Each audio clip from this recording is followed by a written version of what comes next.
It's a very good afternoon. Welcome to ZTN News Blitz. Let's take a look at our top stories. Zimbabwe in malaria COVID-19 headache. Business Labour meet government over social contract. Pipeline theft, environmental threat on Durban Harbour.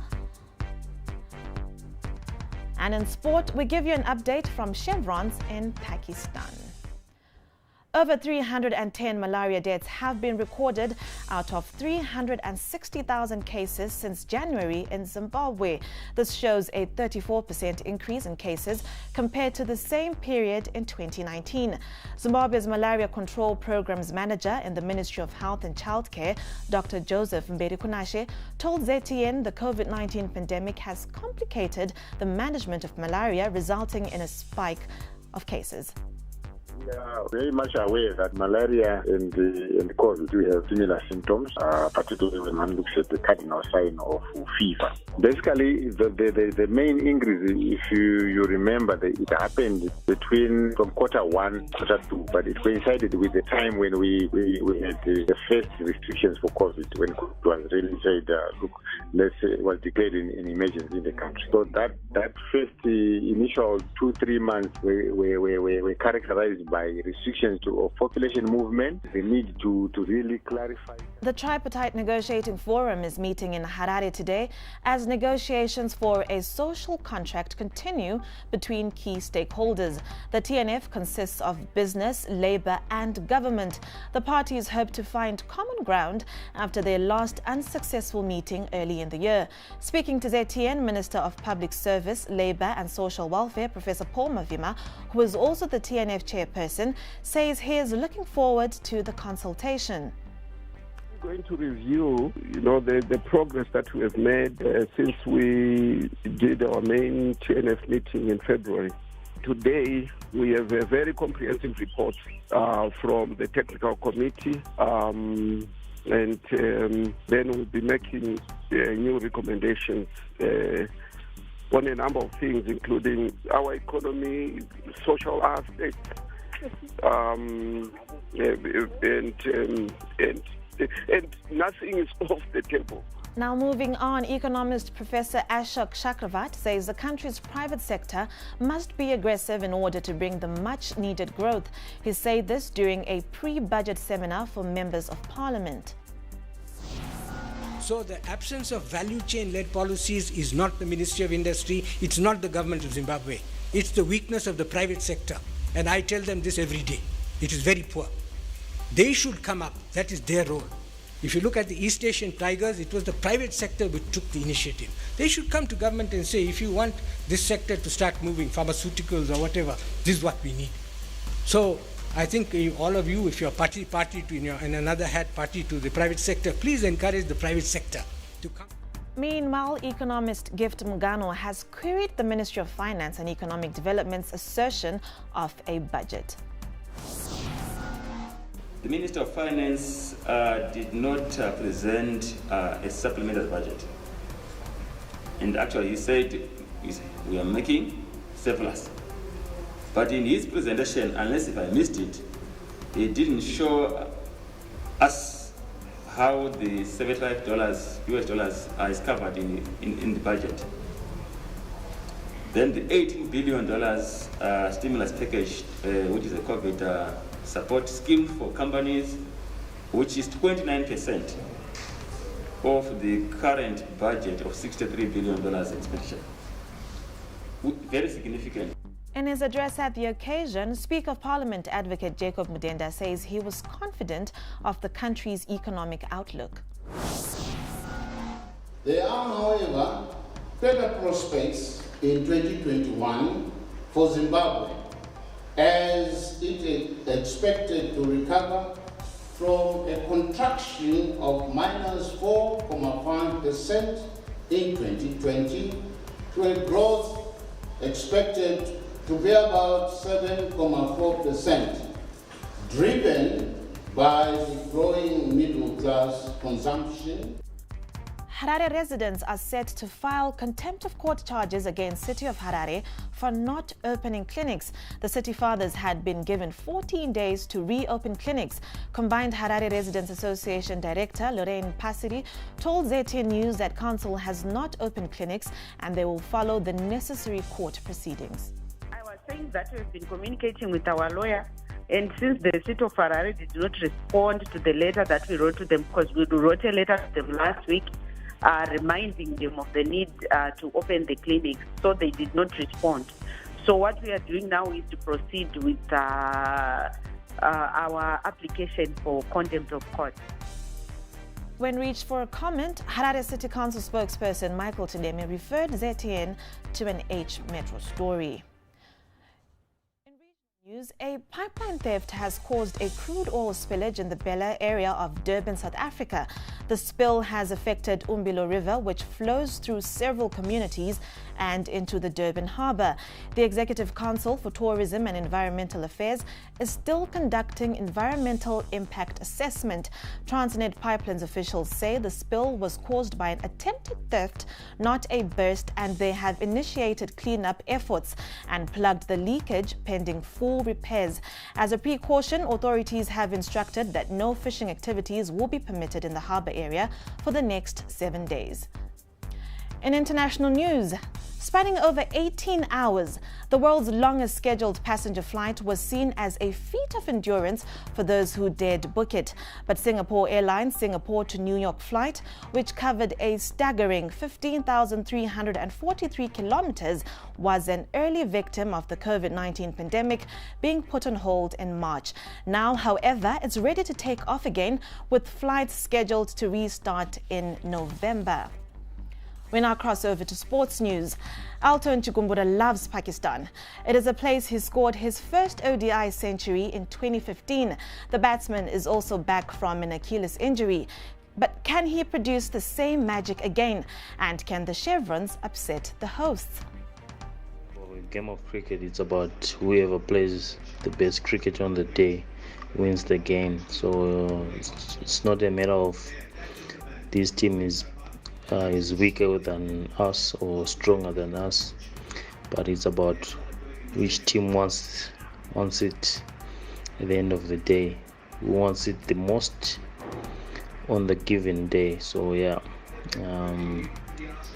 I back all the guys in Zim team that, come the day, we've got players that can take the team home. Well, that's all we had for you this afternoon. Thank you for watching.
Mr. Chairman, Commissioners of the BAZ, good day. I'm Tommy Sitole, Chairman of Zimpeppers Group, parent company of ZTN Prime. We're excited to be part of the rebirth of Zimbabwe's video and television media industry. Established more than 100 years ago, the group is the pioneer of mass communications in Zimbabwe. Zimpeppers is listed on the stock exchange with more than 600 shareholders, who include ordinary members of the public. As such, our vision as a group is to fully serve the diverse needs of our content consumers, and television is the next big thing for us. A television license will give us more opportunities to serve our nation by doing the things we do best, educating our people about themselves, the country, and bringing the world at large closer to them. Entertaining them through promotion of our own very rich culture, the arts and sport, informing them about all our contribution to nation building, our combined efforts to bring to life that for which our people fought, and many others paid the ultimate price. While at the same time appreciating through audio and video and the written word that which binds us as a nation. We assure you that the national interest shall be our guiding principle, as indeed it has always been. The welfare of our nation, its development, and the happiness of Zimbabweans shall be the determining factor in how we apply the license we seek from you today. My colleagues and I look forward to a more informative engagement with you as we seek to assure you about our determination to play our positive role in this evolution of Zimbabwe media. You've seen what we've done wonderfully, if we may blow our own trumpet, with ZTN Online. We leave you to imagine what ZTN Prime Unleashed can do. The future is exciting. Please, unleash ZTN Prime. I thank you very much.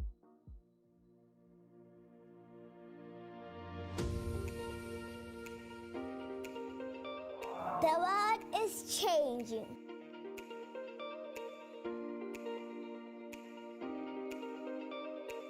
A new generation is rising. I'm going to outline the Zimpeppers journey in television and define the channel that we're applying for. So we set up ZTN, which is the Zimpeppers television network, in 2015, and spent the first year really focused on research and exploration. We're trying to understand the TV business and identify where the gaps are. We undertook an intensive scoping exercise that year, working with a team of global TV experts. We spent the last few years really focused on understanding the market trends, positioning and developing what would be our first products. We undertook a technical survey and built our first studio. So the first license that we applied for was a content distribution license, which we did not operationalize because of the extremely high cost of setting up a satellite business. We then acquired a webcasting license, which allowed us to launch some of our content on major digital platforms. We launched a few of our products on OTT in July 2018, and since then our global reach has grown from 5 million in the first year to about 8 million currently. Our audience is drawn from different parts of the world, with Zimbabwe accounting for the bulk of that figure. The DTT license will therefore allow us to grow that local audience further.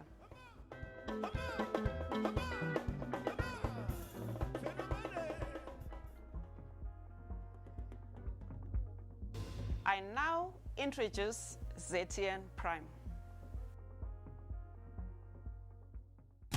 It's here. Watch your fantasies unravel. From adrenaline pumping motoring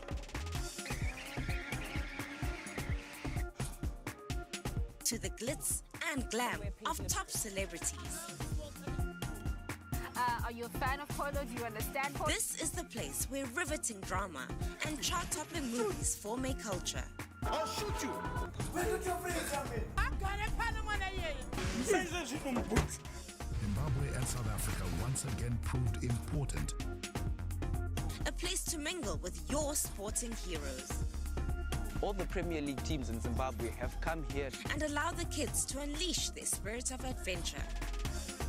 But then I realized that place is not too far. It's here. ZTN Prime, a home for everyone.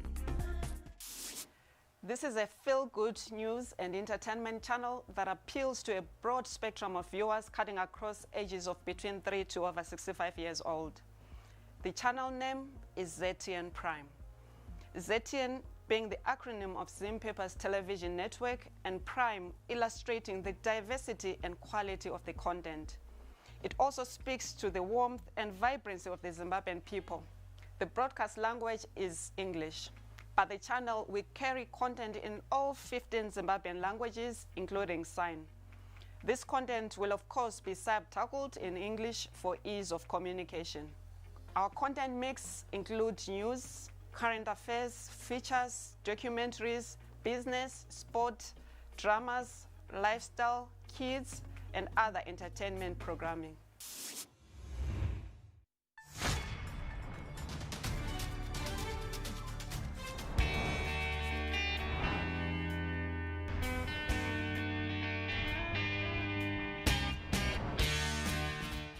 And welcome to the Morning Rush. Here we are live from ZTN studio in Harare, Zimbabwe. ZTN's Karen Paida joins us live with the latest. Karen, welcome. Monday, talks resumed between civil servants and the government.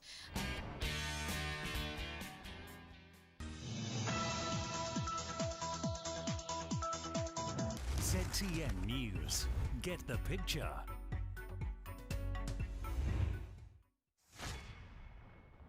News Plus, the real news, only on ZTN News. Zimbabwean President Emmerson Mnangagwa is in Russia for bilateral talks with Russian President Vladimir Putin. We have our correspondent on standby. I'm Dan Ashby in Moscow, and I'll be bringing you all the news live from Russia for ZTN News. Experience global events live on In the Zone with me, Oscar Mataruka. ZTN News. Get the picture. The Pulse keeps you updated on stories that made the headlines today and in the recent past. I'm Blessing Munatsi. Join me weekdays between 4 and 6 p.m. on ZTN News. For the latest in current affairs, policy analysis and cutting-edge discussions, we keep you informed, updated and alive to national and global issues. Every issue has a source. Every story has a heartbeat. Every piece of breaking news has an angle few see. Join me, Maria Sananga, on weekdays on The Pulse. ZTN News, New Delhi. ZTN News, Addis Ababa. I'm Belinda Chaura in Bulawayo. I'm Phil Ihaza in Abuja. ZTN News. Get the picture.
Forces behind. You cover the opposition. No. Criticize. You're called the opposition press because you pushed the ideology. We Zimbabweans have destroyed our own country. A whole generation decides to sacrifice its own life.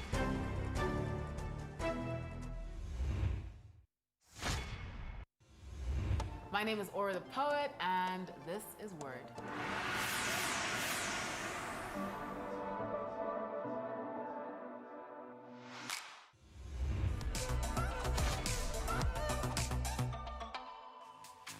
of 2017 has been a whirlwind of entertaining events, and the GlamWatch team has been there to experience it all.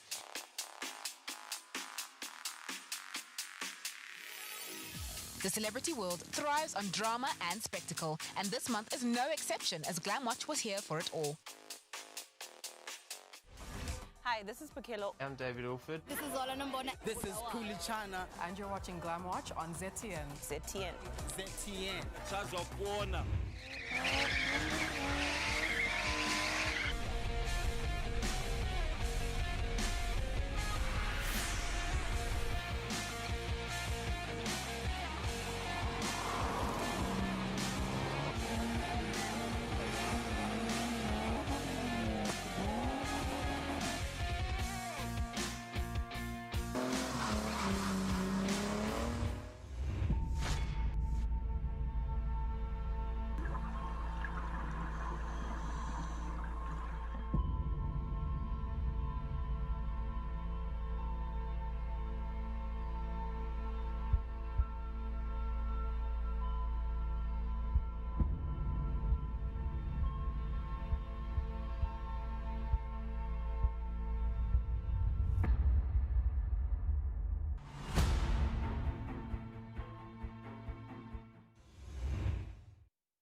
I know, right? Are we going into gossip mode? Get the picture. So what is our vision? We want to become the foremost platform for entertainment, news, and current affairs programming with creative, incisive, and compelling products that connect with audiences in Zimbabwe and beyond. Our objectives: we want to enhance the quality of lives of the target audience through educative, informative, and engaging content. We have been demonstrating this with the various products that we have already put in the public domain. We want to showcase Zimbabwe's creative talent with 50% of our local content coming from local filmmakers. We are already working with some local content creators on various projects.